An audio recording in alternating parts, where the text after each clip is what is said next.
नमस्कार. आज मी तुम्हाला तांदूळ न भिजवता झटपट होणारी तांदळाची खीर कशी बनवायची ते दाखवणार आहे. तर इथे मी पातेल्यामध्ये 2 चमचे साजूक तूप गरम करून घेतले आहे.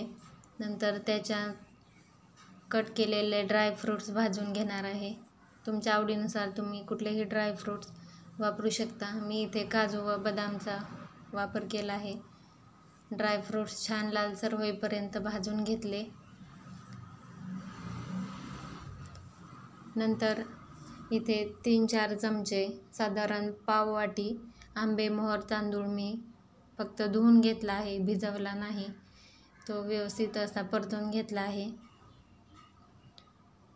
तांदूळ थोडासा परतून झाल्यानंतर इथे मी फुल क्रीम दूध घालणार आहे. 1 लिटर, साधारण 1 लिटर हे दूध आहे. तर शक्यतो खिरीसाठी फुल क्रीम दूध यूज करावे, त्यामुळे खीर आपली एकदम चवदार होते. व तुम्ही कुठलाही तांदूळ यूज करू शकता, पण आंबेमोहोर तांदळाचा वास एकदम छान असल्यामुळे खिरीला एकदम छान चव येते. व्यवस्थित हलवून घेऊया.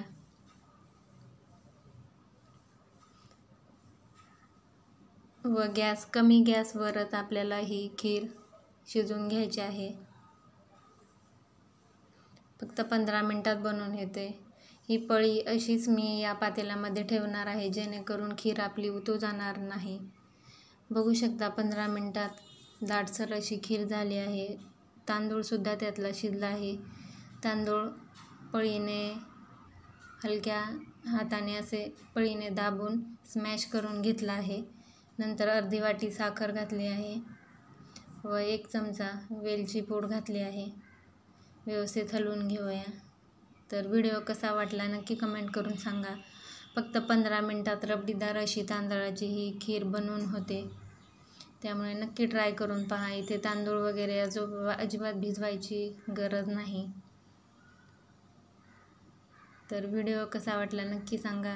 व व्हिडिओ आवडत असल्यास लाईक करा, शेअर करा व चॅनेलला सबस्क्राईब करा. धन्यवाद.